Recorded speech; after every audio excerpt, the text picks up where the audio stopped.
Hey, my name is Poonam, your co-host, Connected Pakistani.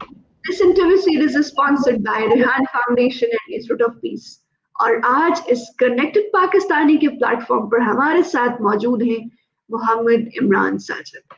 Mohammad Imran Sajid जो है वो हमारे साथ प्रोफेसर है, पीएचडी कर रहे हैं और बहुत सारा काम कर चुके हैं। यूट्यूब पर बहुत सारी अवेयरनेस हम सब के लिए स्प्रेड कर चुके हैं।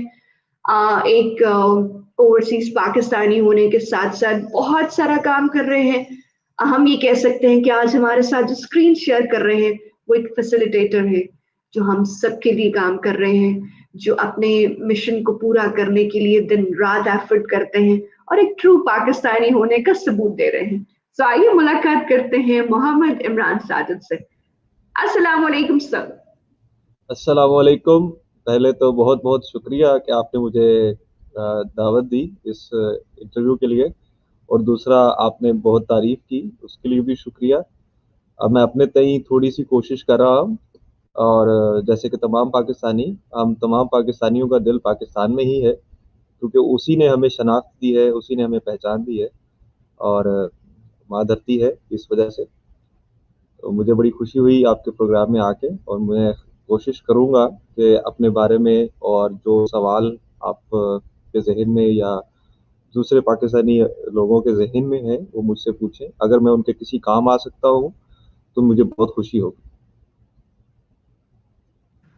जी जरूर सर, हम लाइव सेशन में आने वाले सवालों को भी इसमें शामिल करेंगे, लेकिन इंटरव्यू की शुरुआत करते हुए हम ये कोशिश करेंगे कि प्लीज आप सबसे पहले अपना ब्रीफ इंट्रोडक्शन बता दीजिए ताकि मेरी ऑडियंस जो है वो आपके बारे में जान सके, फिर हम सवालों का सिलसिला उसी के मुताबिक स्टार्ट कर देंगे। जी, मैं इस दुनिया में वारिद हुआ 1983 में इछरा में, जो कि लाहौर का एक बड़ा बाजार भी माना जाता है ख़वातीन के लिए।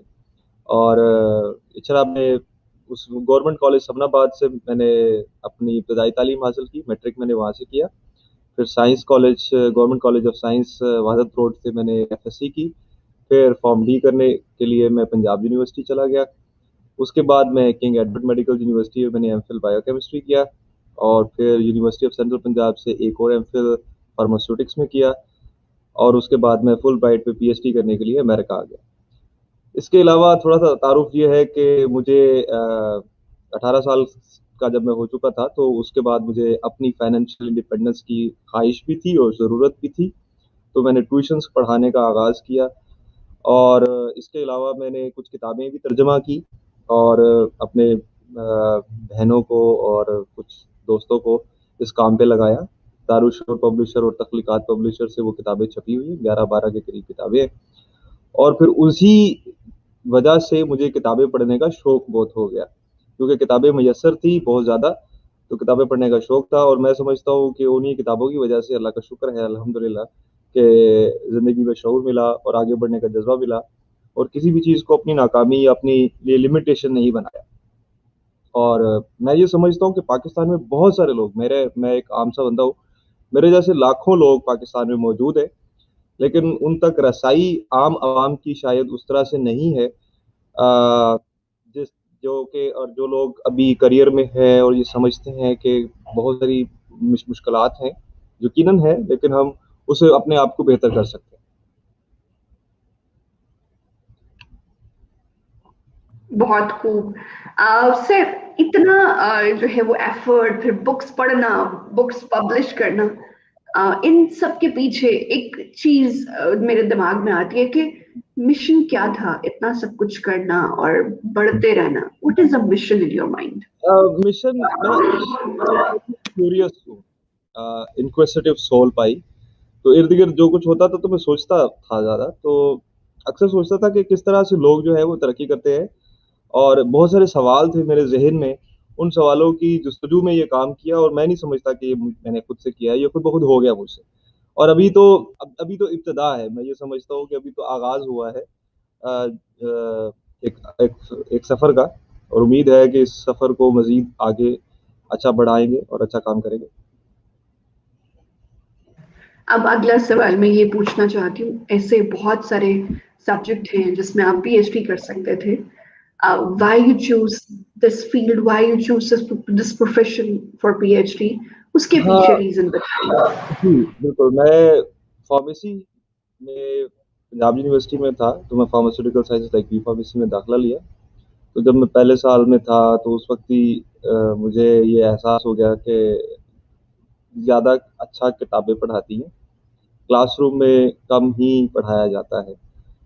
अगरचे मुझे कहना नहीं चाहिए, लेकिन कुछ असातिज़ा, बहुत सारे असातिज़ा बहुत अच्छा भी पढ़ाते हैं। तो हमारे यहाँ एक मशहूर जुमला था कि a lecture is a way of transferring content from teachers desk to student desk without passing into the minds of the either. तो मतलब वो जो टीचर है वो नोट्स लिखवा रहा है और स्टूडेंट्स नोट्स लिख रहे हैं। ना टीचर ये समझ रहा है कि वो क्या लिखवा रहा है और ना स्टूडेंट ये समझ रहा है कि वो क्या लिख रहा है। तो उसकी वजह से ये ख्वाहिश थी और फिर मुझे पढ़ाने का शौक पैदा हो गया था। तो मैं अपने क्लास फेलोज़ को भी पढ़ाता था और मैंने अपना पहला करियर जो है 2007 में लाहौर यूनिवर्सिटी से स्टार्ट किया। और टीचिंग में मुझे मालूम था कि अगर मुझे एक्सेल करना है तो मुझे आला तालीम हासिल करनी है, जिसकी वजह से मैंने एमफिल किया। और फिर जो भी टीचिंग से वाबस्ता है उन सब का यही ख्वाहिश होती है कि वो अपनी एक्सीलेंस हासिल करें, और मैंने पूरी कोशिश की, अल्लाह ताला ने मदद की और यहाँ तक पहुँच गए। बहुत खूब। सर, आपके मुताबिक बात टीचिंग से शुरू हो गई और मैं ये बात आपको बताना चाहूंगी कि फिर से पाकिस्तान में जो है वो स्कूल्स को फिर से बंद कर दिया गया। इसकी वजह जो है फिर से जो है वो बहुत सारे केसेस सामने आए।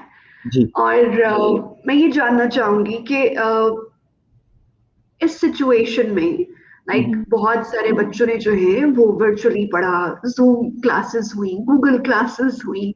टीचर्स को जो है वो टेक्नोलॉजी का आइडिया नहीं था, वो लोग ट्रेंड हुए, पेरेंट्स ट्रेंड हुए। और इस हुँ। कोविड ने जो है वो टेक्नोलॉजी के थ्रू बहुत सारी चीजें आसान कर दी। लेकिन उसके रहते मैं ये जानना चाहूंगी कि आपके माइंड में एक इफेक्टिव टीचर की डेफिनेशन क्या है?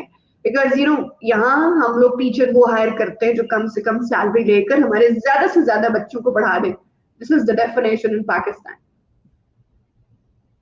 जो मैं सवाल समझा हूँ वो ये है कि एक अच्छे टीचर की क्या ख़ुसूसियत होनी चाहिए या होती है। तो मैं ये समझता हूँ कि जो इंस्पायर कर दे, मज़मून में महारत हासिल करने के लिए, और बच्चा खुद ब खुद ही पीछे लग जाए कि बस अब मैंने इस मज़मून में पढ़ना है, इसको पढ़ना है। मैंने उसकी क्यूरोसिटी को किसी तरह से स्टार्ट कर दे, और वो तभी मुमकिन है जब उस्ताद को अपने मज़मून से भी उतना ही शौक होगा। जब मुझे शौक होगा किसी चीज़ का, तो जो मुझे मिलेगा उसको भी उस चीज़ का शौक पैदा हो जाएगा। तो पहली बात ये है कि ज़्यादातर असातिज़ा हमारे पाकिस्तान में ज़्यादातर तो नहीं है, मतलब जो भी है, कुछ नहीं मिलता तो चलो पढ़ाना शुरू कर देते हैं। तो ये वाला जो कॉन्सेप्ट है, पढ़ने और लिखने का, उसी पढ़ाना उसी को चाहिए जो कि जिसको पढ़ने का शौक है, और उसी फील्ड में आना चाहिए जिसको पढ़ने का शौक है। दूसरा, एक अच्छे टीचर की खासियत ये होती है कि वो मुश्किल चीज़ों को आसान बना दे। अगर कोई उस्ताद जो है वो किसी मुश्किल को आसान नहीं करता, बल्कि आसान चीज़ को बहुत मुश्किल बनाकर पेश कर देता है, तो वो उस्ताद नहीं है। अब इससे मैं थोड़ी-सी एक छोटी-सी स्टोरी सुनाना चाहता हूँ कि कैसे इंस्पायरेशन होती है। 1970 के करीब कार्ल सैगन एक बहुत बड़े साइंसदान गुज़रे हैं, जिन्होंने कॉस्मोस सीरीज़ का एक सीरीज़ बनाई, साइंस की सीरीज़। हमारे पाकिस्तान में भी पीटीवी पे कभी किसी ज़माने में साइंस के प्रोग्राम लगा करते थे। तो कार्ल सैगन के पास एक स्टूडेंट जो कि अपनी हाई स्कूल में था, वो उसके पास गया मिलने के लिए। कोई ऐसा था कि जैसे कोई टूर था, स्टडी टूर था, तो वहाँ पर तूफ़ान आ गया। उस स्टूडेंट का नाम नील डिग्रेसे टाइसन था। नील डिग्रेसे टाइसन को फिर कार्ल सैगन ने कहा कि तुम इस तरह करो, आज रात तुम मेरे साथ स्टे कर लो, क्योंकि मुमकिन नहीं है कि तुम वापस जा सको। तो एक रात उसके साथ उसने अकम्पनी किया। तो उसके बाद नील डिग्रेसे टाइसन की शख्सियत तब्दील हो गई, और उसने उनका एक थीसिस है जो फुल ब्राइट में जब मेरा इंटरव्यू हुआ था, तो उसमें मैंने ये बात भी कही थी। तो वो इंटरव्यूअर्स जो थे वो बहुत खुश हुए थे ये बात सुन के। हम अपनी क्लासों के अंदर साइंस के लिए चीज़ों को कॉम्प्लिकेट कर देते हैं, मुश्किल बना देते हैं। जबकि अगर हम आसान करें तो वो चीज़ें समझ में आना शुरू हो जाएँगी। इसकी एक मिसाल क्या है कि साइंसदान जो होता है या पढ़ने वाला जो बंदा या टीचर जो होता है, साइंस का तालीम वाला बंदा होता है, उसमें ये है कि रिसर्च पेपर्स होते हैं और एक ही चीज़ के लिए मुख्तलिफ टर्म्स इस्तेमाल की जाती हैं। और जिसकी वजह से जो न्यूबी होता है, जो नया आने वाला बंदा होता है, वो परेशान हो जाता है कि ये कभी कुछ है, कभी कुछ है, कभी कुछ है, तो ये है क्या असल में? मिसाल के तौर पे मैं उसकी एक मिसाल देता हूँ कि मेरा एक तालिब-इल्म है, मैंने उसको 7 हेलिक्स रिसेप्टर एक चीज़ होती है, वो मैंने पढ़ाई और इम्तिहान में उसको सवाल आ गया हेप्टा हेलिकुलर रिसेप्टर। तो हेप्टा का मतलब 7 ही होता है और हेलिकुलर हेलिक्स से निकला है, तो सिर्फ टर्म्स के चेंज होने से उस सवाल का जवाब नहीं दे सका। तो साइंसदानों को जो साइंसदान है, उनको ये चाहिए है कि वो अपनी साइंस को आसान बना के रखें। एक यूनिवर्सिटी में कॉन्वोकेशन हो रहा था, तो वो कह रहा था कि साइंस वो चीज़ है कि जो आप अपनी दादी को भी समझा सको, जिसको कुछ पढ़ना नहीं आता। तो इसके पीछे वही कन्फ्यूज़न है कि हमारे यहाँ महारत कम है लोगों में और हम जो टेक्स्ट बुक में पढ़ा, उसी को पढ़ा दिया आगे, उस पर खुद से गौर नहीं किया और स्टोरी उसकी खोज नहीं की कि उसके पीछे कैसे था। और अगर कॉस्मोस में जो अभी ज़िक्र किया है, कॉस्मोस मैं अक्सर अपने तालिब-इल्मों को रिकमेंड करता हूँ। 13 सीरीज़ है, 13 किस्तें हैं, जैसे हमारे प्रोग्राम जो पीटीवी पे या आजकल चलते हैं तो उसकी 13 किस्तें होती हैं। उसमें वो बताता है कि माइकल फ़ैराडे कैसे बना या न्यूटन कैसे बना, आइंस्टाइन कैसे बना, किस तरह से वेस्ट के अंदर पिछले 300 साल के अंदर जो तरक्की हुई है उसके पीछे राज क्या है? पहले जो थे वो कैथोलिक्स थे, उसके बाद प्रोटेस्टेंट्स आ गए और प्रोटेस्टेंट के आने से रिनेसां आया, रिनेसां जिसको निशात सानिया कहते हैं, रीबर्थ ऑफ लर्निंग कहते हैं। तो वो रीबर्थ ऑफ लर्निंग कैसे वजूद में आई, तो वो स्टोरी उसकी तरफ इंस्पायर करना। अब अगर कोई उसके रास्ते पे लगा देगा तालिब इल्म को कन्वेंशनली तो वो यकीनन वो पढ़ना शुरू कर देगा। तो अच्छे उस्ताद की ये एक होनी चाहिए खसूसियत कि वो मुश्किल चीज़ों को आसान बनाकर पेश कर दे और इंस्पायर करे पढ़ने के लिए।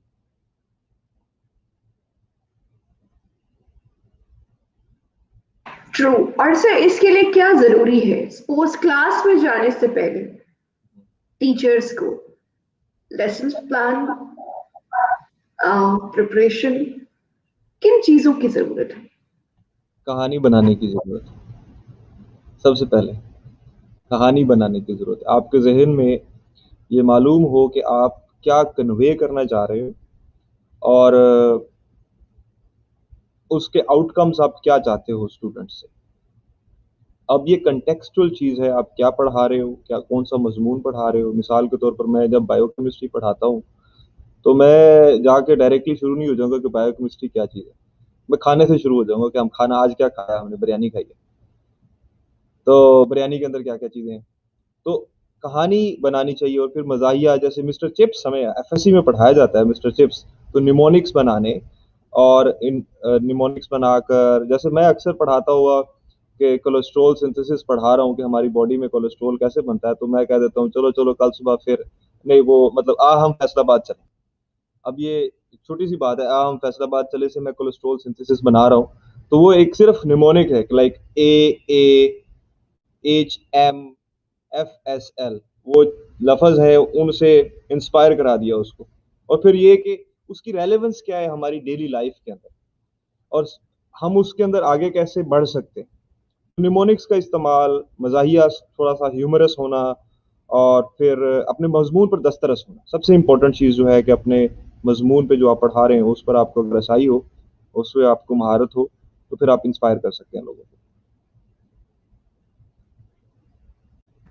वाओ। सर एक सवाल मेरे दिमाग में आया। आप जब पढ़ते थे तो वो ऑडियो वीडियो एड्स की कमी थी, मतलब आजकल तो आप कोई भी अगर एक टॉपिक पढ़ाने जाते हैं तो टीचर अगर उस टॉपिक को पढ़ाने से पहले अगर यूट्यूब पर उस टॉपिक को लिख ले तो शायद 20-30 ऐसी परफेक्ट वीडियोस सामने आ जाएं जी, जो 5 मिनट में उस पूरे टॉपिक को आपको समझा के रख दें, आपकी क्लास को समझा के रख जी।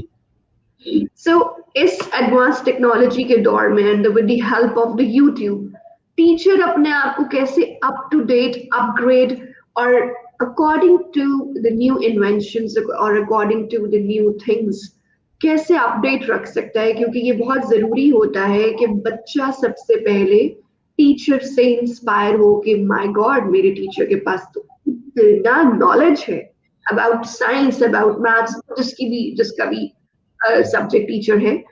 तो इसके लिए आप टीचर्स को क्या एडवाइस करेंगे कि which is the right platform to upgrade your knowledge, to enhance your experiences?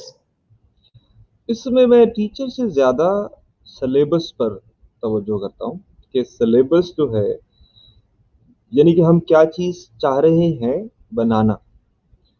Syllabus के ऊपर क्योंकि बहुत सारे टीचर्स के हाथ बंधे होते हैं सिलेबस के ऊपर, जो कि हमारा मैट्रिक है, एफएससी है, उसके बाद जो आगे प्रोफेशनल तालीम है उसमें भी। मुझे याद है कि हमें सिलेबस में बहुत ड्रामेटिक इम्प्रूवमेंट करने की ज़रूरत है, जो कि रेलेवेंट हो हमारी आम ज़िंदगी से।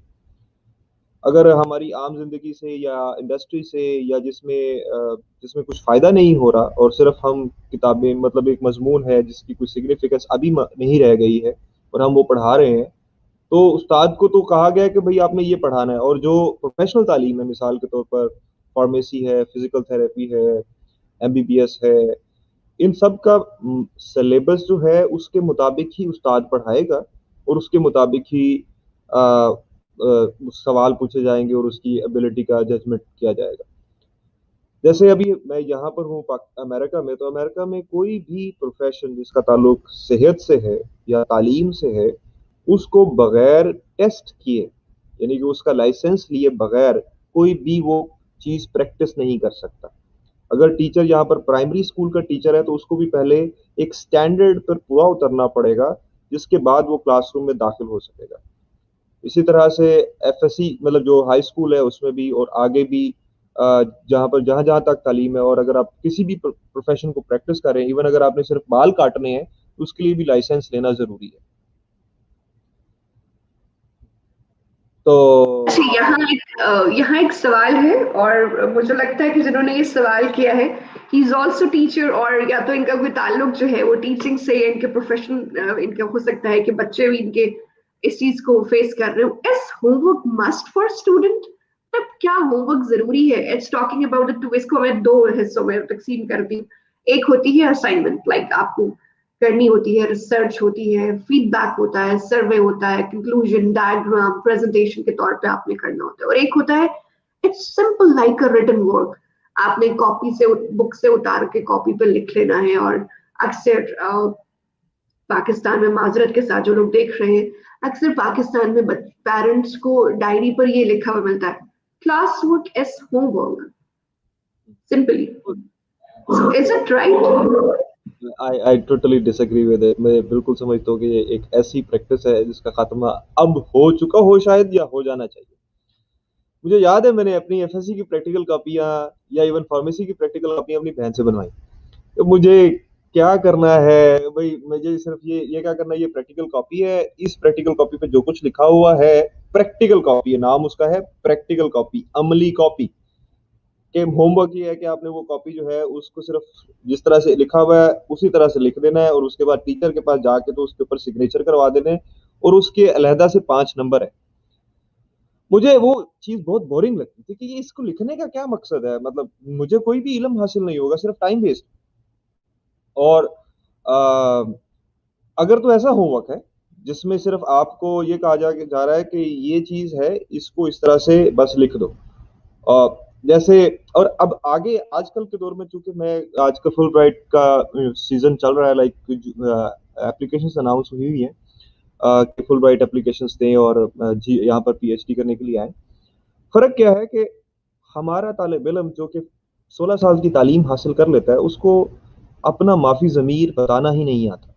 कि वो अगर वो छोटी सी बात भी कहना चाहता है तो उसको कहता है कि दूसरे की देखता है कि ये बताओ कि तुमने क्या लिखा है, तुम्हें। तो हमारा एक मुआशरा कॉपी पेस्ट मुआशरा बन गया। अगर हमारा homework, assignments, courses copy paste है तो वो करवाना बिल्कुल बंद कर दो।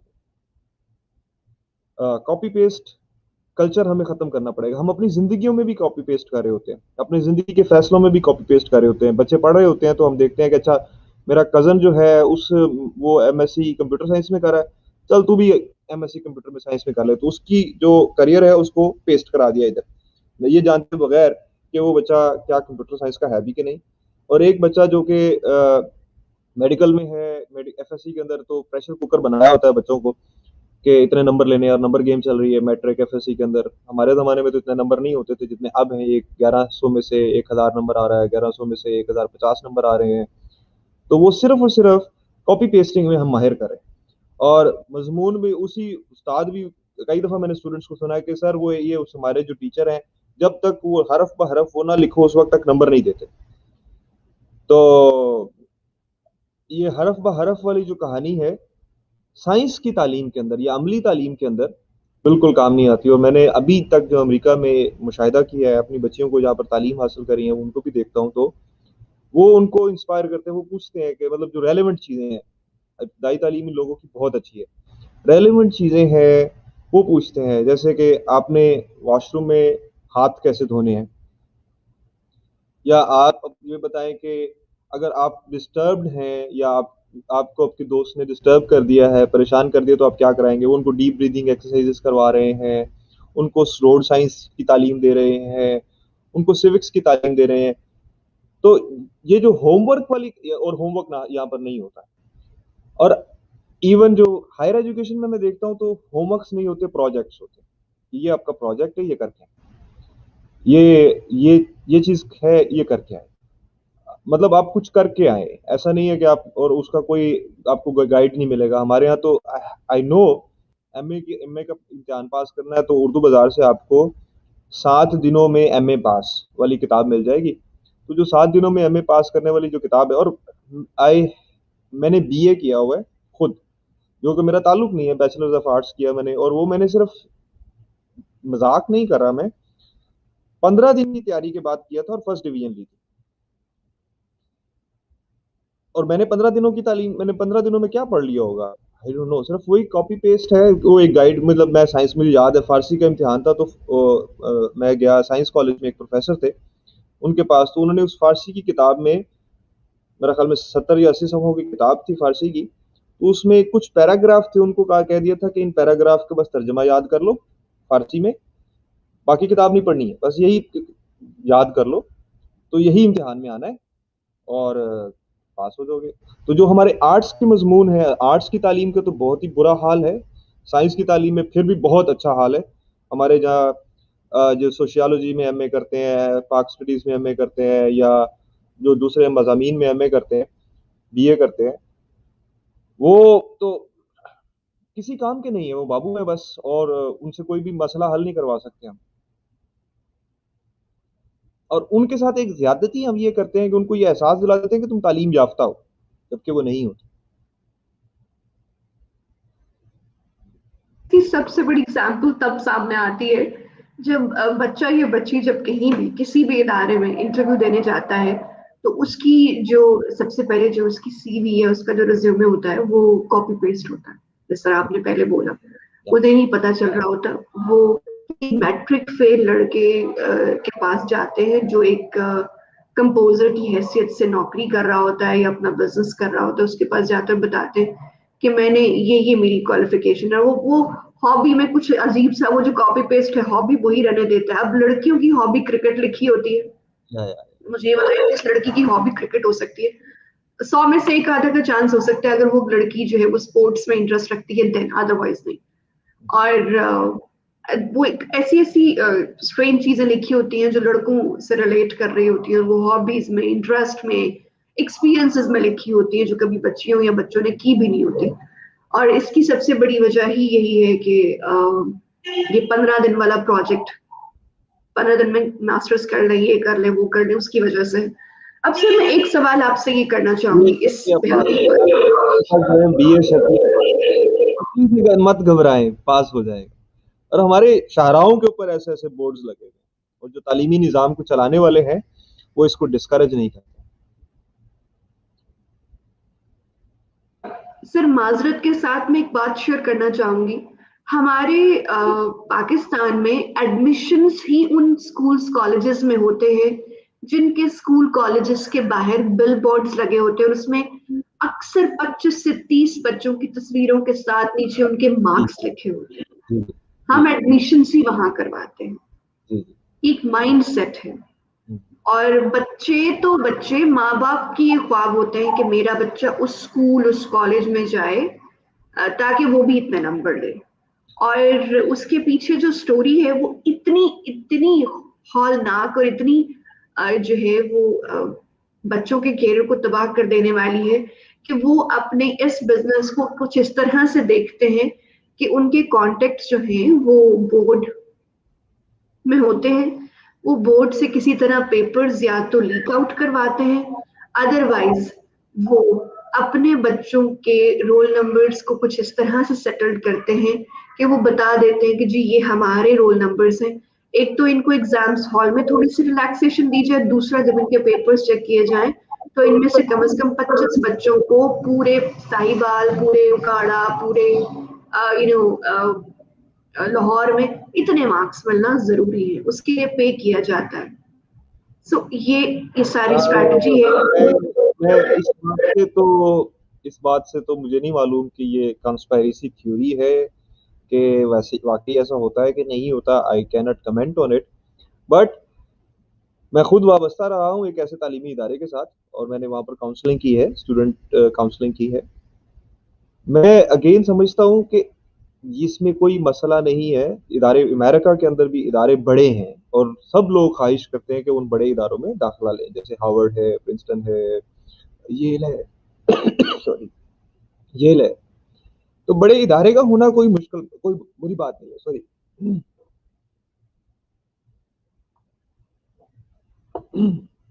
लेकिन बड़ा इदारा का प्रोडक्ट क्या है? बड़े इदारे की प्रोडक्ट वैक्सीन है, बड़े इदारे की प्रोडक्ट कोई ऐसी थेरेपी है जिसकी वजह से वो सॉरी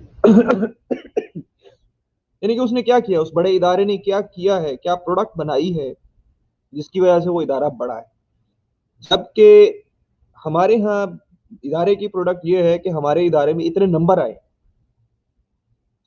तो हमारे यहाँ पाकिस्तान में बड़े इदारे बनते ही नहीं है, बल्कि बदकिस्मती ये है कि जो बड़े इदारे थे और मैं खुद उन इदारों में गया हूँ, मुझे याद है मैं किंग एडवर्ड मेडिकल यूनिवर्सिटी में जब गया तो मुझे बड़ी ख्वाहिश थी कि मैं किंग एडवर्ड में जाऊंगा तो मुझे पता चलेगा कि जी बहुत बड़ा इदारा है। वो इदारा बड़ा था, अब नहीं है। अब बिजनेस की लपेट में आ गया है, वहाँ के बड़े बड़े प्रोफेसर प्राइवेट मेडिकल कॉलेजेस में चले गए और सिर्फ नाम है, और आज भी नाम है किंग एडवर्ड का। जब एफएससी के बाद मेरिट लिस्टें लगती हैं तो सब कहते हैं मैं किंग एडवर्ड में जाऊंगा, मैं जी गवर्नमेंट कॉलेज में पढ़ूंगा। गवर्नमेंट कॉलेज का नाम इलामा इकबाल की वजह से था, गवर्नमेंट कॉलेज का नाम पतरस बुखारी की वजह से था, गवर्नमेंट कॉलेज का नाम फैज अहमद फैज की वजह से था, पंजाब यूनिवर्सिटी का नाम जो है वो खुराना साहब की वजह से था जिन्होंने जेनेटिक कोड जो है वो बनाया, पंजाब यूनिवर्सिटी का नाम अब्दुल सलाम की वजह से था जिन्होंने नोबेल प्राइज लिया। अब हमारे यहाँ जो बड़े इदारों के नाम हैं वो इस वजह से बनते हैं कि जी यहाँ से हमारे बच्चे ने 1100 में से 1050 नंबर ले लिए। मतलब कंसेप्चुअली मुझे ये नहीं समझ में आता कि नंबर किस चीज के लिए जा रहे हैं, क्या उन्होंने कोई नई चीज बना ली है, क्या हमारी पाकिस्तान की जो लेबोरेटरीज हैं या यूनिवर्सिटीज हैं। और एक मजे की बात है, अगरचे वो ये सारी चीजें रिलेटिव होती हैं, LUMS school of science and engineering 2009 में बना, 2009 में उसका वजूद आया और उसके बाद आज 2020 के अंदर तकरीबन 11 साल के बाद या 12 साल के बाद उनके बीएस के स्टूडेंट्स डायरेक्टली पीएचडी करने के लिए अमेरिका आते हैं। नाम बनाया उन्होंने, उनकी एक प्रोडक्ट ये है कि जी हमारे यहाँ बच्चा पढ़ेगा तो घिसी लेकर अमेरिका चला जाएगा। ठीक, चलो समझ में आता है कि ये उनका एम्बिशन है, या लेकिन उनका कभी भी ये मिशन नहीं है कि पाकिस्तान कुछ बनाए। और जितना सरमाया उनके पास मौजूद है, हमारे पास प्राइवेट यूनिवर्सिटीज के अंदर जितना सरमाया मौजूद है, किसी की ये प्रायोरिटी में नहीं है कि हम कुछ तख्लीक करें, कुछ नया बनाएं। जैसे हम यहाँ पर मैं जीन थेरेपी पे काम कर रहा हूँ, तो जीन थेरेपी क्या होती है? वैक्सीन जो अभी मॉडर्ना की वैक्सीन बनी है या फाइजर की वैक्सीन बनी है, या ये जो वैक्सीन लग रही है अमेरिका के अंदर तो धड़ाधड़ लग रही है, तो पाकिस्तान में क्यों वैक्सीन नहीं बन सकी? क्या क्या पाकिस्तान में दिमाग नहीं है? क्या पाकिस्तान में, और हम लोग पाकिस्तानी ही हैं जो यहाँ पर काम कर रहे हैं। आपको अमेरिका के अंदर जितने भी साइंसदान नजर आएंगे तालीमी इदारों में, आप गूगल करके देख लें, हर इदारे में 80% से ज्यादा लोग या तो जापान से हैं या चाइना से हैं या पाकिस्तान से हैं या इंडिया से हैं या बांग्लादेश से हैं। उसकी बुनियादी वजह क्या है कि यहाँ पर ग्रेजुएशन, लाइक जिसने ग्रेजुएशन कर ली है, बीए कर ली है, यानी कि हमारे हिसाब से जिसने मास्टर्स कर लिया है, उसको फौरन जॉब मिल जाता है। जब उसको फौरन जॉब मिल जाता है तो उसको जरूरत ही नहीं पेश आती कि वो मास्टर्स करे या पीएचडी करे। तो हमारे गरीब मुल्कों के लोग जो है, जो कि वो चाहते हैं कि जी हम यहाँ पर आकर इनकी साइंस पढ़ाएं और इनका साइंस के अंदर आगे तरक्की कराएं। तो हमारे पाकिस्तान में तो आला तालीम का एक वजह ये भी है कि और कुछ करने को नहीं है। मतलब मेरे पास स्टूडेंट काउंसलिंग कहते हैं, सर मुझे बताए कि मैं फॉर्म डी कर ली है, अब मुझे बताए मैं एमफिल करूं या जॉब करूं। जॉब तो मिल नहीं रही है, चलो एमफिल कर लेते हैं। अच्छा एमफिल कर ली है, अब क्या करूं? चलो तुम पीएचडी कर लो। अब पीएचडी भी कर रही है, अब अब क्या करूं? अब तुम पढ़ाना शुरू कर दो। तो क्वेश्चन ये है कि एक एग्जिस्टिंग पैटर्न जो है, हमें उस पर सबसे पहले सवाल उठाना पड़ेगा कि क्या इससे हमारे मुल्क के मसले हल हो रहे हैं। अगर हमारे मुल्क के मसले इस तरह से हल नहीं हो रहे हैं तो हमें कुछ नया सोचना पड़ेगा और इसके लिए ग्रैंड मतलब बड़े लेवल पर हमें काम करना पड़ेगा। पॉलिसी मेकर्स जो हैं पाकिस्तान के बैठे हुए, जो सिलेबस बना रहे हैं, उनको टेक्निकल एजुकेशन के ऊपर तवज्जो देना होगी और साइंस की जो तालीम हासिल करें उनको साइंस के हवाले से मजीद कोशिश करना पड़ेगी कि कोई अच्छा काम करे। और परवेज हुद भाई बहुत लिखते हैं और भी बहुत सारे लोग हैं जो बड़े दानिश्वर हैं जो लिखते हैं इस बात को, लेकिन वो नकार खाने में तोती कौन सुनता है। हमारा एक पूरा निज़ाम है। कल कल ही फेसबुक पे रेहान अल्लाह वाला ने एक बंदे का इंटरव्यू लिया हुआ था जो कि एमएनए है और बिलियनर है और 120 ममालिक का विजिट कर चुके हैं। आपने भी शायद देखा हो एग्रीकल्चर के हवाले से। तो वो ओवरसीज पाकिस्तानी के बारे में भी कोई बात कर रहे थे, लेकिन मैं उनकी बातों से 100% तो इतफाक नहीं करता। कुछ बातों से मैं उनकी इतफाक करता हूँ कि हमें हमारा निज़ाम जो है वो चाहता है कि हम ऐसे ही बने। हम कंफॉर्मिस्ट हैं। कंफॉर्मिस्ट मतलब जो आप कहेंगे कालू समेना व अताना, आपने जो कुछ कहा हमने उसकी अतात कर ली, बस कहानी खत्म। हम सवाल नहीं करेंगे, हम क्वेश्चन नहीं करेंगे कि ऐसा क्यों हो रहा है, क्या इसको बदला जा सकता है, क्या इससे हमारी अपनी क्वालिटी ऑफ लाइफ हम बेहतर कर सकते हैं। ऐसा हम नहीं करते।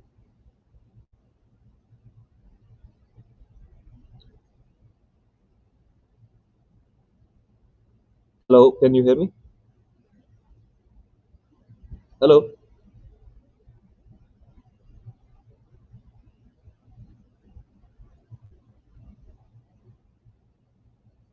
हेलो,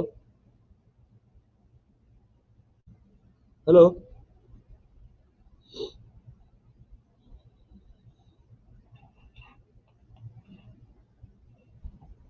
सर सॉरी, मैं आपके स्ट्रीमिंग में मेरा ख्याल मुझे आ नहीं रही थी आवाज। अभी आ रही है आपको मेरी आवाज?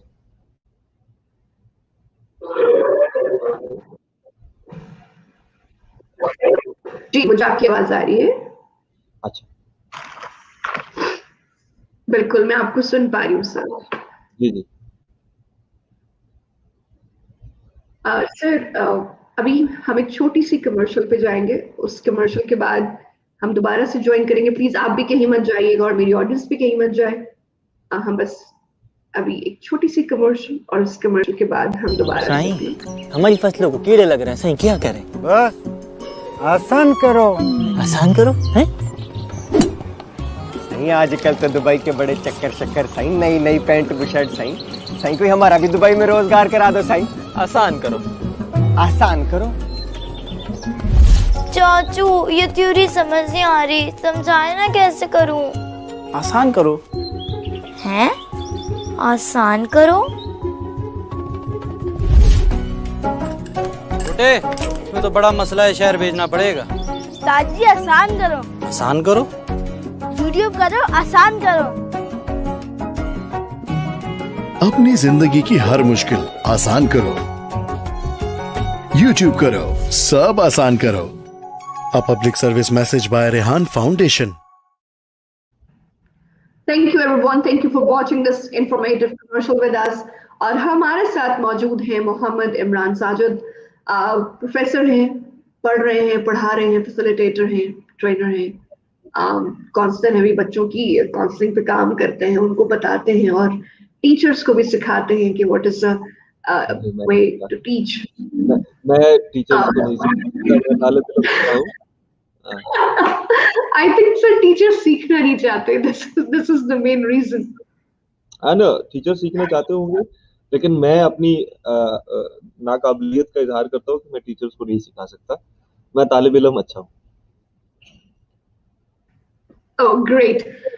चलिए सर, अब थोड़ा रैप अप करते हुए मैं ये जानना चाहूंगी कि इस मिशन के बाद, अपने इस प्रोजेक्ट इसके फिनिश होने के बाद, अपने इस आपका जो एक टास्क है, आपका जो एक लाइफ जर्नी है जिसमें सीखने सिखाने का सिलसिला आपने स्टार्ट किया है, सर उसके बाद आप कौन सी जो है वो ऐसी चीज अप्लाई करना चाहिए, कौन सा ऐसा इम्पैक्ट पुट करना चाहेंगे एजुकेशनल फील्ड में, और जिससे जो है वो ना सिर्फ यहाँ जहाँ पढ़ रहे हैं इसके अलावा पाकिस्तान में भी फायदा हो? फुलब्राइट स्कॉलरशिप का प्रोग्राम जो है वो कहलाता ही कल्चरल एक्सचेंज है। हम लोग यहाँ पर पढ़ने के बाद पाकिस्तान आएंगे, हमारे पर सरकार ने काफ़ी पैसा खर्च किया है, तो उसका मकसद ही यही है कि जो कुछ हमने सीखा है वो पाकिस्तान में जाकर हम सिखाएं। तो मेरी तो यही कोशिश होगी कि जो कुछ मैंने यहाँ पर सीखा है वो पाकिस्तान में जाकर लोगों को सिखाऊं, और जो चैनलाइज कर सकता हूँ ह्यूमन रिसोर्स को वहाँ पर, वो मैं करूँ। मेरा महदूद जो सर्कल ऑफ इन्फ्लुएंस है वो फार्मेसी के तालिब इल्म है, और उस शोबे में मैं चाहता हूँ कि मैं एक लीडरशिप पैदा कर सकूँ।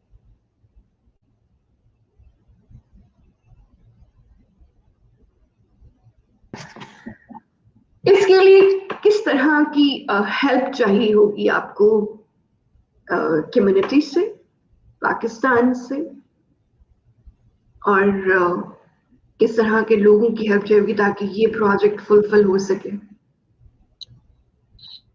सब कुछ इन प्लेस है, सिर्फ विलिंगनेस की जरूरत है। हम अगर विलिंग हो जाएं काम करने के लिए तो यही अहम है। पाकिस्तान में जितना स्टूडेंट मेहनत करता है, अमेरिका में स्टूडेंट इतना मेहनत नहीं करता, मैंने ये देखा है। इब्तदाई तालीम बहुत अच्छी है, लेकिन आला तालीम के अंदर अमेरिकन तालिब इल्म इतना मेहनत नहीं करते। उसकी वजह मैंने पहले बता दी है, क्योंकि उनको जॉब्स मिल जाती है।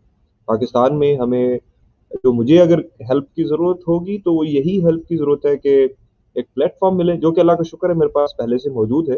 यूनिवर्सिटी ऑफ सेंट्रल पंजाब से मैं वाबस्ता हूँ, और मैंने बहुत अच्छा वक्त गुजारा, और माशाल्लाह वहाँ पर तालिब इल्म मेरी बहुत इज़्ज़त भी करते हैं, मोहब्बत भी करते हैं मुझसे, और वही उनको पढ़ाने का मेरी ख्वाहिश है, और उनको वो कुछ सिखाने की ख्वाहिश है जो कुछ मैंने यहाँ पर सीखा है। इस हवाले से मैं आने वाले दिनों में एक प्रोग्राम करने लगा हूँ जिसको काउंसलिंग सेशन है, कि मैं ये चाहता हूँ कि जो हमारे तालिब इल्म हैं जो कि पाकिस्तान में हैं और उनके पास वहाँ पर अगर मौक़े मौजूद नहीं है, तो वो ज़रूर अमेरिका आएँ, ज़रूर अमेरिका आकर तालीम हासिल करें। यहाँ पर आकर तालीम हासिल करना मुश्किल नहीं है, आसान है। थोड़ी सी मेहनत, जितनी मेहनत हमने वहाँ पर की है उससे थोड़ी सी ज़्यादा कर लें, थोड़ी सी मतलब ज़्यादा नहीं, थोड़ी सी ज़्यादा कर लें तो हम यहाँ पर आ सकते हैं। और यहाँ पर आकर, जब हम यहाँ पर आके लोगों को देखेंगे, मैं पाकिस्तान में जब था ना, तो मैं अपनी मिसालें देता हूँ। मैं पाकिस्तान में था तो मैं कभी किचन में नहीं गया था, तो मैं किचन में जाना कभी, मतलब मैंने नहीं ख्याल कि मैंने कभी किचन में गया। तो जब मैं यहाँ पर आया तो मैंने अचार गोश्त बनाना सीख लिया, और अब मैं अभी खाना खाया तो खाना खाने के बाद बर्तन मैंने खुद ही धोए। तो इसी तरह से जो भी काम है यहाँ पर वो हम खुद करते हैं। तो ये मैं समझता हूँ कि पाकिस्तान में हम लोगों को बिगाड़ा गया हुआ है। हम लोगों को पाकिस्तान में बहुत ज़्यादा बिगाड़ा गया हुआ है। हम सब वो पर सेठ कल्चर है हमारा, चूँकि अगर आप देखो एक जागीरदाराना निज़ाम और एक जागीरदाराना सोच है हमारी। इंडिया में ऐसी सोच नहीं है। मतलब आप ये देखो कि अगर आपके पास कुछ थोड़े से भी पैसे आ गए तो वहाँ पर नाक ऊंची करने की बहुत फिक्र रहती है।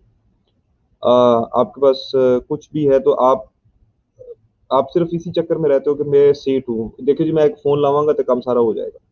ये जो फ़ोन लगा के काम करने वाला कॉन्सेप्ट है, तो यहाँ पर अगर आप बेशक सदर बराक ओबामा के बेटे भी हैं या बेटी हैं और आपने सिग्नल वायलेशन की है, तो आपको जेल में जाना पड़ेगा या आपको टिकट देना पड़ेगी और कानून की हुक्मरानी है। तो ये वो चीज़ें हैं कि जो मैंने यहाँ पर सीखी है कि यहाँ पर लोगों को सिस्टम ऐसा बनाया गया है कि लोग खुद ब खुद ही ज़िम्मेदार होते हैं। अगर वो ज़िम्मेदार नहीं होंगे, तो लोग उनको बुरा समझेंगे। ये लेकिन यहाँ पर उल्टा है कि जो गैर ज़िम्मेदार होगा उसको अच्छा समझते हैं और जो ज़िम्मेदार होगा उसको बुरा समझते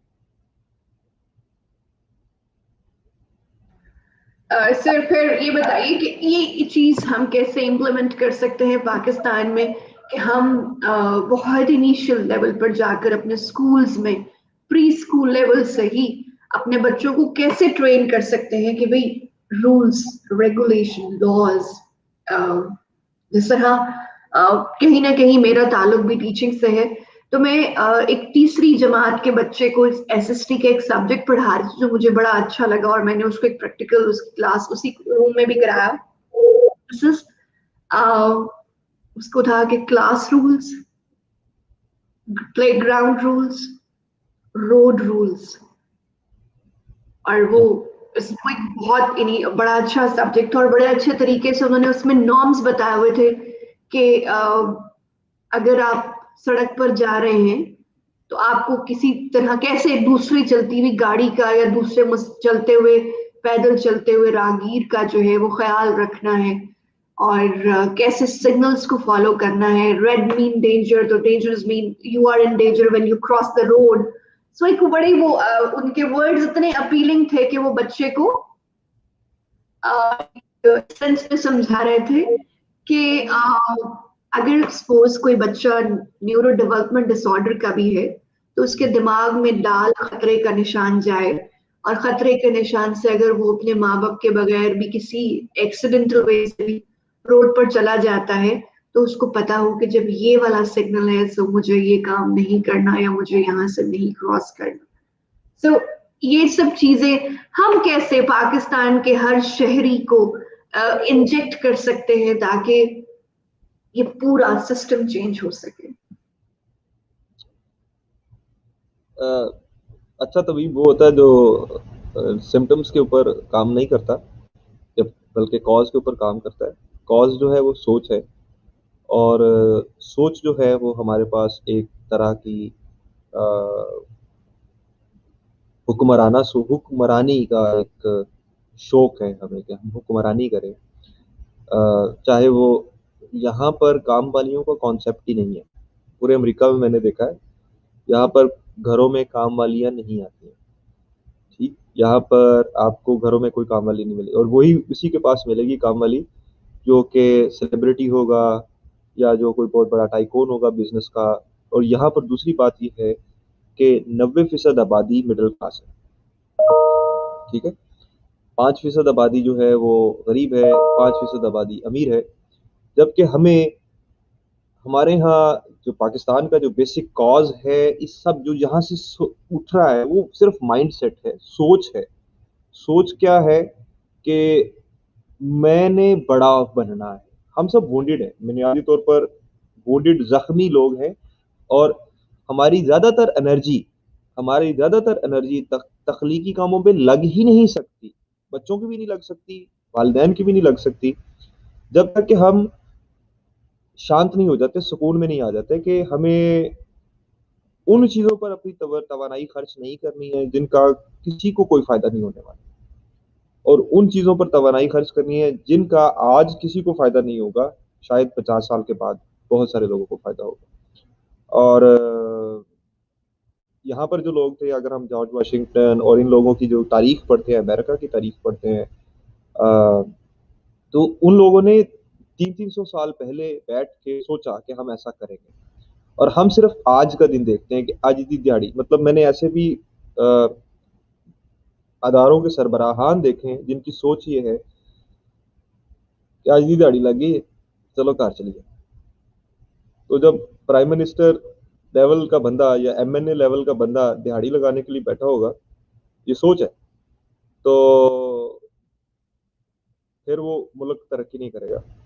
इदारे का सरबराह जो है, किसी भी इदारे का सरबराह हो, जब वो ये नहीं सोचेगा कि मेरा आज का जो एक्शन है वो 50 साल के बाद क्या शक्ल लेकर आएगा, तो तब तक तब्दीली जो बाकी कॉस्मेटिक चीज़ें जितनी मर्जी कर लें हम, कॉस्मेटिक चीज़ें यही है कि जी ठीक है, अब हम इनको सड़क पार करना सिखा देते हैं, अब हम इनको वो यूनिफॉर्म नए लेकर दे देते हैं, अब हम इनको ये सिखा देते हैं कि भी जब आप किसी को मिलना है तो आपने अस्सलाम वालेकुम करना है और फिर आपने आगे से उसको कराना है।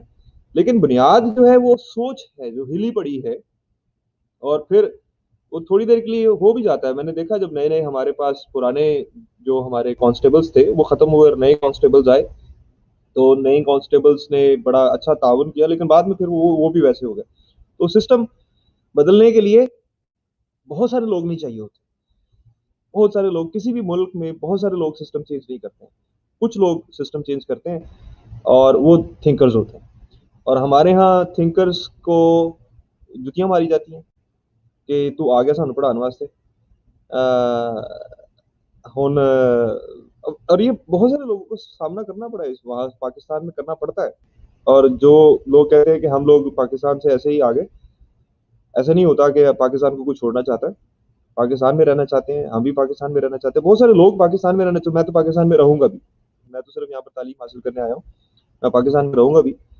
लेकिन पाकिस्तान से जुतियाँ मारते हैं और फिर बाद में कहते हैं कि अच्छा हुणे साडी क्रीम जिहड़ी है बाहर चली गई।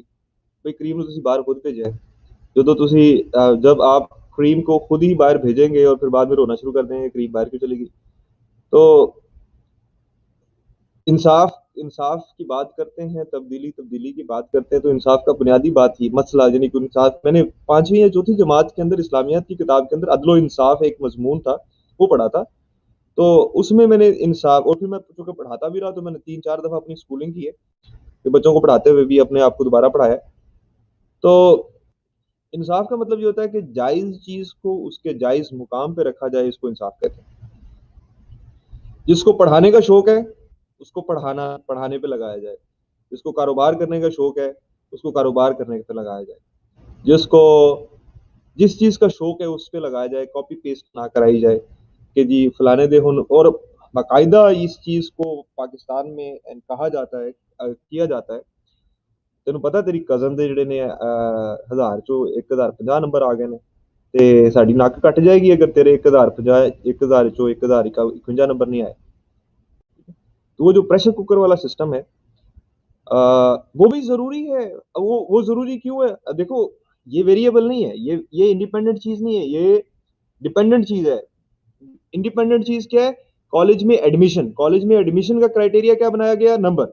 जबकि यहाँ पर कॉलेजेस का एडमिशन, मैं भी यहाँ पर पीएचडी करने के लिए आया हूँ, तो पीएचडी में उन्होंने ये नहीं देखते, वो 5 चीज़ें देखते हैं और 5 चीज़ों की बुनियाद पर फैसला करते हैं कि इसको इस तालीमी इदारे में जगह देनी है कि नहीं देनी। उसमें बहुत सारी उसकी अपनी पर्सनल स्टोरी पहले पूछते हैं कि भाई तेरी पर्सनल स्टोरी क्या है। फिर उसे पूछते हैं कि अच्छा तूने अब तक ज़िंदगी में क्या काम किया है? तूने कहाँ-कहाँ लीडरशिप का मुज़ाहिरा किया है, ये बताओ। फिर जाके पूछते हैं अच्छा तूने ये वाला जो इम्तिहान है जैसे जीआरई है, इसके अंदर कितने नंबर लिए? और उसका ताल्लुक बिल्कुल सिलेबस की किताबों से नहीं होता। 0% तालीम सिलेबस की किताबों से उसका ताल्लुक होता है। उसका ताल्लुक जनरल नॉलेज और इंसान की तख्लीकी यानी कि सोचने समझने की सलाहियत से है बस। फिर उसे बोला जाता है अच्छा तू सही बोल सकता है कि नहीं बोल सकता? तेरी ज़बान ठीक है? और उसके बाद उसको कहा जाता है कि अब बता तुझे कितने लोग जो है तेरे नाम पर तुझे रिकमेंड कर सकते हैं कि ये बंदा अच्छा बंदा है। अगर तूने किसी के साथ काम किया होगा तो तभी तेरे बारे में कोई बात करेगा ना। अगर तुझे रिकमेंड ही कोई नहीं करता तो इसका मतलब है तूने कुछ नहीं किया। जबकि हमारे यहाँ सिर्फ क्राइटेरिया एक ही है जी, मेरिट लिस्ट लग गई है, जो पहले 150 नंबर हैं वो इस कॉलेज में जाएंगे, उसके बाद जो अगले पे 150 हैं वो इस कॉलेज में जाएंगे, और कोई क्राइटेरिया नहीं है। उस इदारे का मिशन क्या है? नंबर। या उस इदारे का मिशन एक मजमून है जिसके अंदर वो तरक्की करना चाहते हैं, तो उस मजमून की इस्तेदाद उन बच्चों में मौजूद है जो जिनको वो दाखिला देना चाहते हैं। क्या वो मेडिकल के तालिब इल्म बनना भी चाहते हैं कि नहीं? क्या वो इंजीनियरिंग का शौक भी है उनको कि नहीं? वो अगर शौक नहीं है, और उसका शौक का पता कैसे चलेगा कि उन्होंने 12 सालों में इंजीनियरिंग का कोई ऐसा काम किया है जिसकी वजह से हम उनको इंजीनियरिंग में दाखिला दें। तो हमें ये मेरिट वाला सिस्टम जो है, इदारों में दाखिले वाला जो सिस्टम है, क्योंकि मैं अगर होऊंगा तो मैं भी अपनी बेटी के लिए चाहूंगा कि वो डॉक्टर बने, तो मुझे उस निज़ाम को समझना पड़ेगा पहले कि अगर उसने डॉक्टर बनना है, तो इस निजाम के अंदर तो डॉक्टर बनने के लिए पहले तो नंबर लेने पड़ते हैं। तो अगर तो ये तो डिपेंडेंट चीज नहीं है, ये डिपेंडेंट चीज नहीं है, ये तो मजबूर किया गया हुआ है आपको कि अगर तुसी डॉक्टर बनना है तो यह नंबर लेने पैन। लेकिन होना ये चाहिए कि आप जिस तरह से यहाँ पर तालीमी इदारों में दाखिला मिलता है कि एक चीज नहीं देखो, उस बच्चे को थ्रू आउट देखो और उसकी इस्तेदाद के मुताबिक उसको दाखिला दो और सिफारिश कल्चर खत्म करो। मैं मतलब मैं एक छोटी सी शख्सियत हूँ, मतलब कुछ छोटी सी बात हो, मुझे भी लोग फोन करके कहते हैं यार मेरा ਬੱਚਾ ਹੈਗਾ ਇਧਰ ਆਪਣੇ ਉਸਤਾਦ ਨੂੰ ਕਹਿੰਦੇ ਇਹਦੇ ਗ੍ਰੇਡ ਜਿਹੜੇ ਨਾ 3 GPA ਆ ਰਹੇ ਆ ਇਹਦਾ ਤੇ 3.5 GPA ਕਰਾ ਦੇ, ਰਾਈਟ। तो या उनकी स्कॉलरशिप बंद हो जानी तो थोड़ा जा इस तरह करो कि ग्रेड जो थोड़ी बता दे। तो ये हमारा कल्चर है, ये वाला कल्चर हमें खत्म करना पड़ेगा। जब तक हम इस कल्चर को खत्म नहीं करेंगे, जितना मर्जी कॉस्मेटिक चीजें करते रहें, हम नहीं चेंज कर सकेंगे चीजों को।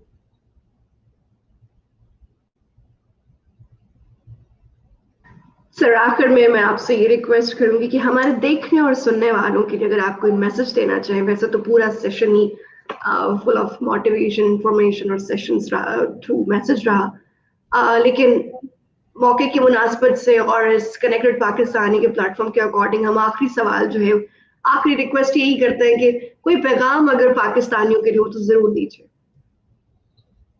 पाकिस्तानियों को पैगाम ये देना चाहिए कि भाई फैज़ अहमद फैज़ की एक नज़्म है, मेरे हमदम मेरे दोस्त, तो उसमें वो ये कहता है कि अपनी जो तुम लोग मतलब उसका मकसद ये है कि मैं तुम्हें लाख गीत सुनाऊं, मैं तुम्हें लाख तुम्हारे लिए जतन करूं, सब कुछ करूं, लेकिन उससे तुम्हारी तबीयत ठीक नहीं होगी।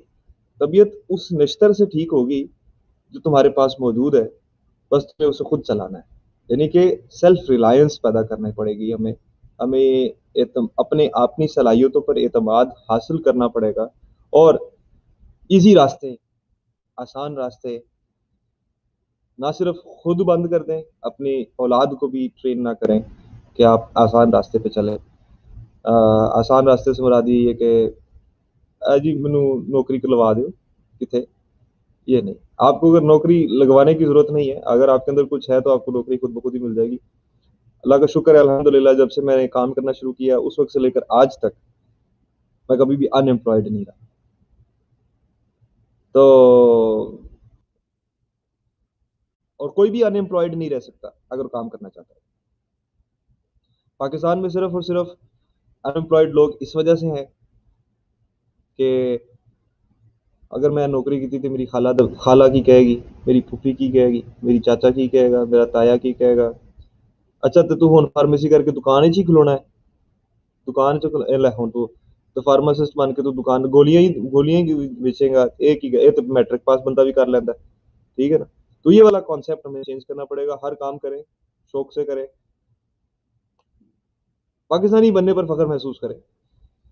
लेकिन अभी बहुत बहुत वक्त है, हमें चाहिए हमें कि जो थिंकर लोग हैं, जो बड़े जो सोचने समझने की सलाहियत रखते हैं, उन लोगों को आगे आने का मौका दिया जाए। और जो पाकिस्तान तो जब मैं सोचता हूँ पाकिस्तान के बारे में मज़ेदार मुल्क है, और जब अमेरिका के बारे में सोचता हूँ तो भी मज़ेदार मुल्क है, तो मैं ये कहता हूँ कि ईस्ट और वेस्ट की मैरिज करने की जरूरत है।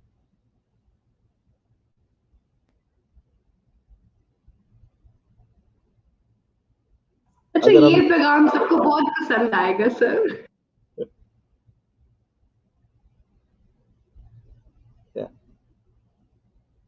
तो ये पैगाम शायद किसी ने नहीं दिया अभी तक। ईस्ट और वेस्ट की मैरिज करना जरूरी है। यहाँ पर बहुत अच्छी चीजें हैं, बहुत बुरी चीजें भी हैं। वहां पर बहुत अच्छी चीजें भी हैं, बहुत बुरी चीजें। जो उधर की अच्छी चीजें हैं उनको हमें जाया नहीं करना चाहिए, और जो उधर की बुरी चीजें हैं उनको हमें पैदा करना चाहिए। और इमरान खान सही कहता है कि हमारे पूरे खत्ते का ये मसला है, ये गरीब ममालिक का मसला ये है कि चाहे वो इंडिया हो, पाकिस्तान हो, बांग्लादेश हो, श्रीलंका हो, भूटान हो, उन सब का एक ही मसला है कि वो इंसाफ नहीं है वहाँ पर। और जो बड़े लोग हैं वो हमेशा से गरीब का इस्तेहसाल करते हैं। वो कहता ना कि अमीर शहर गरीबों को लूट लेता है, कभी बहीला-ए मजहब, कभी बनाम वतन। तो अमीर शहर को पहचानना जरूरी है कि अमीर शहर है कौन।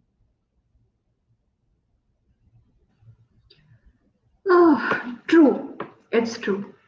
Thank you sir, once again thank you. आपने बहुत अपना प्रोडक्टिव टाइम दिया, यू आर वेरी बिजी। और फिर हम जब आउट ऑफ कंट्री होते हैं तो वहाँ हमारे टाइम की बड़ी कीमत होती है। पाकिस्तान में तो हम घंटों मेहमानों से बातें कर सकते हैं, but I am very thankful to you कि आपने अपनी मसरूफियत में से हमें टाइम दिया। I am very thankful to you. अपना बहुत सारा ख्याल रखिएगा और इसी तरह हमारे लिए, हमारे मुल्क के लिए अच्छा सोचते रहिएगा। अपना बहुत सारा ख्याल रखिए। अल्लाह हाफिज। Thank you, thank you.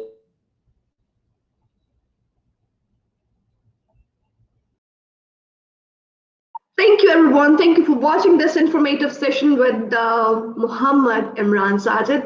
If you like this session, so please इस मैसेज को, इस वीडियो को डिफरेंट ग्रुप्स में शेयर कीजिए ताकि इस पॉजिटिव सोच को बहुत सारे लोगों तक पहुंचाया जाए और जिंदगियां चेंज की जाए। यही मकसद है कनेक्टेड पाकिस्तानी का। अपना बहुत सारा ख्याल रखिएगा और आज के दिन की शुरुआत एक नेक और अच्छे काम से जरूर कीजिएगा।